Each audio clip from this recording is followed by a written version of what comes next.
Rekan-rekan imam, biarawan-biarawati, para calon imam, ibu bapak, saudara-saudari, para calon diakon yang terkasih. Tema perayaan kudus kita pada hari ini sungguh menyentuh hati. Betapa kita adalah murid yang terpanggil untuk mempersiapkan kurban keselamatan, sebagaimana para murid diutus Yesus untuk melayani meja perjamuan akhir. Di manakah ruang yang disediakan bagiku?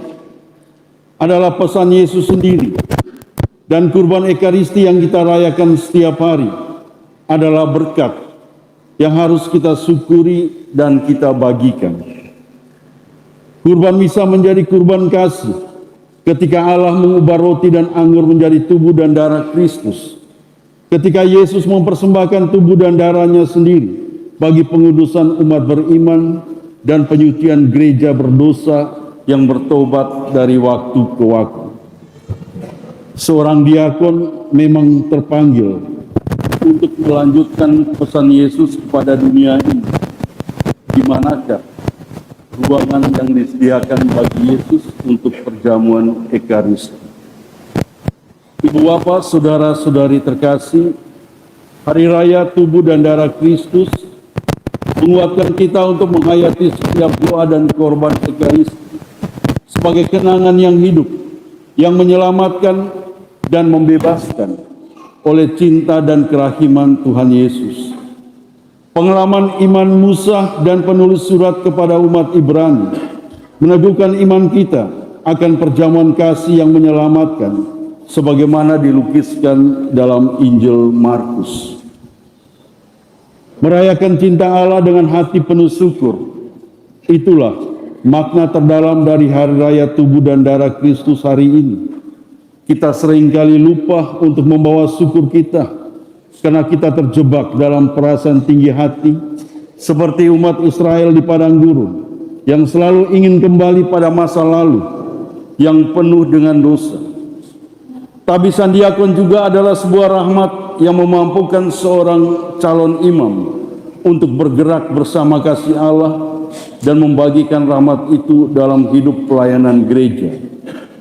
Diakon tidak terikat pada masa lalu, bergerak maju dan bertumbuh dalam daya rahmat Ekaristi dengan Kristus sebagai penyelamat yang abadi. Bacaan pertama dari kitab Keluaran mengisahkan keberanian Musa untuk mengajak bangsa Israel setia pada Yahweh dalam perjanjian yang dimeterai dengan darah hewan kurban. Perjalanan panjang umat Israel menuju tanah terjanji tidak semudah yang dibayangkan. Ketika hati manusia mudah berubah dan seringkali melawan perintah Tuhan. Ada pula hati yang ingin kembali ke masa lalu di Mesir yang dirasa lebih baik dan lebih enak, meskipun harus hidup dalam perbudakan Firaun. Ada ketegangan antara hidup lama yang terjajah dan hidup baru yang terus berjalan mencari suaka abadi dalam kasih Tuhan.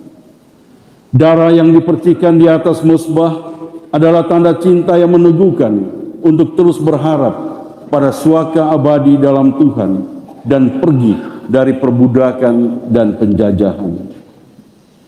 Ibu bapak, saudara-saudari, perayaan tabisan diakonat kita pada hari ini kita rayakan dalam misteri tubuh dan darah Kristus.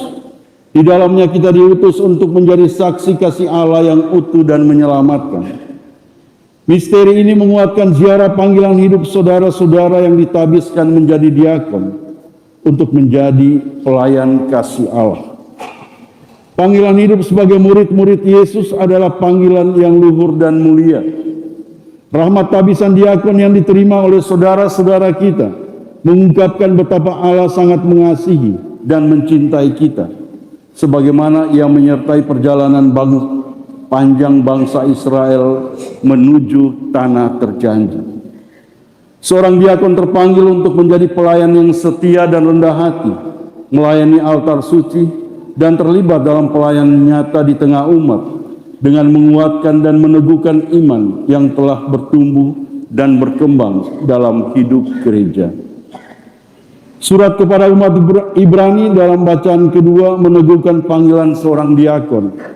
Betapa darah Kristus menyucikan hati nurani kita dari perbuatan yang sia-sia, supaya kita dapat beribadah kepada Allah yang hidup. Tubuh dan darah Kristus yang kita terima dalam ziarah iman kita adalah kekuatan yang menyucikan kita, melayani dan mengabdikan diri untuk kehidupan bersama. Bukanlah hal yang mudah ketika kita harus memiliki hati yang tulus dan siap melayani tanpa pamrih. Dan ketika pengorbanan itu telah menjadi sebuah tindakan yang dibiasakan dan akhirnya kebiasaan yang sangat kita cintai. Menjadi seorang diakon dalam sejarah gereja perdana adalah menjadi pelayan untuk kehidupan bersama dalam jemaat. Diakon dengan setia mengabdikan diri bagi perkembangan gereja dalam semangat pelayanan dengan penuh cinta, mulai dari para janda, orang sakit, hingga meja perjamuan atau meja altar. Rahmat tabisan diakonat yang kita rayakan pada hari ini adalah tanda berkat cinta Tuhan yang sangat mencintai kita, dan Ia memerlukan kita untuk mewartakan kabar sukacita ke tengah dunia. Para diakon terpanggil untuk mengambil bagian dalam rahmat panggilan gereja di tengah suka duka dunia. Ada 3 pesan penting yang baik untuk dihayati para diakon dalam ziarah panggilan.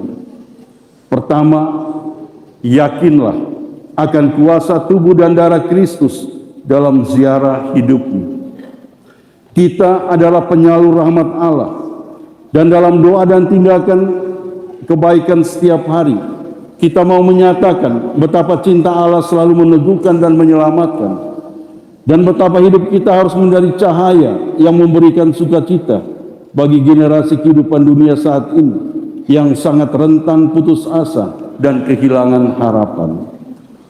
Penyalur rahmat harus masuk dalam keheningan dan membiarkan berkat rahmat Tuhan masuk ke dalam dirinya melalui ekaristi setiap hari dan melalui pengampunan dan pertobatan setiap saat. Kuasa ekaristi melalui tubuh dan darah Kristus harus menjadi keyakinan iman yang melekat hingga kapanpun dan tidak tergoyahkan oleh godaan apapun. Kedua, altar suci hendaknya menjadi perjumpaan yang membahagiakan dan menguatkan kita sebagai orang yang ditabis, dan di dalam persatuan ekaristi kita tetap menyadari betapa kasih Tuhan tidak pernah usai dalam perjalanan hidup dunia kita. Paus Fransiskus mengajak kita untuk mencintai ekaristi, dan dalam perjumpaan itulah kita akan selalu mendengarkan seruan kasih Allah. Tuhan memerlukan. Betapa bahagianya mendapatkan sapaan kasih itu setiap hari, dan kita syukuri betapa Tuhan memakai kerapuhan dan kemampuan kita untuk mewartakan kabar sukacitanya. Ketiga, hiduplah dalam persatuan yang kokoh dalam doa yang berpuncak pada perayaan Misa Kudus. Paus Fransiskus berpesan, Yesus meninggalkan ekaristi bagi kita dengan tujuan yang tepat, bahwa kita dapat menjadi satu dengannya. Ekaristi adalah sesuatu yang mungkin untuk mendapatkan kesesuaian dengan hati Kristus, mengubah perilaku Anda dan menjadi orang yang damai. Kita memberi makan diri kita dengannya dan tetap di dalam Dia melalui perjamuan suci ekaristi. Jika kita melakukannya dengan iman, itu mengubah hidup kita. Ini mengubah menjadi hadiah kepada Allah dan hadiah untuk saudara-saudara kita. Seorang diakon terpanggil untuk melakukan pembaharuan hidup dalam Kristus dan berziarah untuk menemukan kehendak Allah dalam setiap kurban ekaristi yang dirayakan. Tubuh dan darah Kristus adalah kekuatan iman kita. Masuklah dalam misteri kasih Allah yang memanggilmu untuk melayani altar. Akhirnya selamat berbakti dan melayani sebagai seorang diakon yang setia dan rendah hati. Dan semoga Tuhan memberkati ziarah panggilan suci. Tuhan memberkati kita. Amin.